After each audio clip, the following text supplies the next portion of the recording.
pretty powerful person who's showing he can't be bullied into silence. So I'm the daughter of North African immigrants, and my middle name happens to be Muhammad. And I also happen to own a business that is doing reasonably well. I'm not even going to say fairly well. Maybe it's just doing okay. I don't even fucking know anymore. And the reason why I went into entrepreneurship was because I didn't have a fucking choice. Was because Canadian society is so goddamn racist that unless you have a racialized person in the hiring system, in the higher ups, you're not going to get a fucking interview, let alone a job. Especially in my age group, especially back in the day, post 9/11 era. So, can we stop making it seem like someone with money who happens to operate a business that's okay is successful or powerful in this country? Can we stop that? Because it is perpetuating an incredibly harmful narrative of an incredibly harmful lie that is narcissistically, coercively abusing and extorting people into immigrating into Canada. We need to stop pretending like us making money or us even existing as contributing members of society, even if we're the fucking doctors and the engineers, because God knows that the Canadians aren't. Even if we are the ones catering to their well-being because they are not capable of it. It doesn't matter. We're not respected here. And of course they went for his business. How many times have I experienced this since 2011, 2012, when I started operating a business as my own?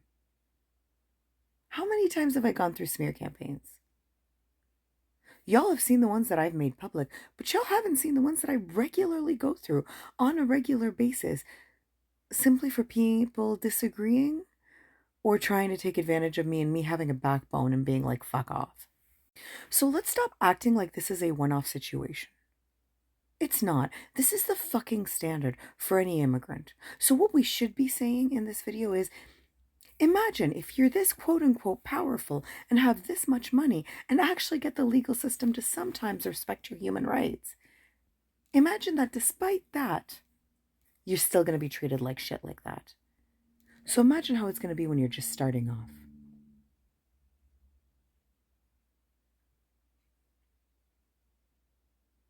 I ended up an entrepreneur due to necessity, due to the fact that no one would fucking hire me. Despite my qualifications, despite my education, despite my competence, despite my experience.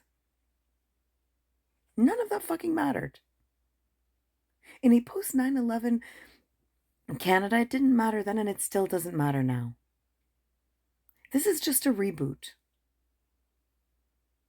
As someone who has worked in immigrant retention, let me be abundantly clear that they do not give a fuck about us. Some do, but the vast majority of the unmelanated, specifically men that are higher up, that decide who stays in the industry and who doesn't, and which sectors need immigrants, are not even going to disclose how abusive some of these communities are to immigrants when they are recruiting the immigrants. They lie to them. They say the people are nice. Canadians are so fucking nice. Like, stop it. Fucking stop it. It's too much. We need to be honest about the situation. We need to find a way to get our asses back to our motherlands or any other melanated nation where we can contribute and be a member of society. We need to get the fuck out of here. That's what we actually need to do. Because this society doesn't deserve us. And if it's going to crumble, let it. I'm not playing these games anymore.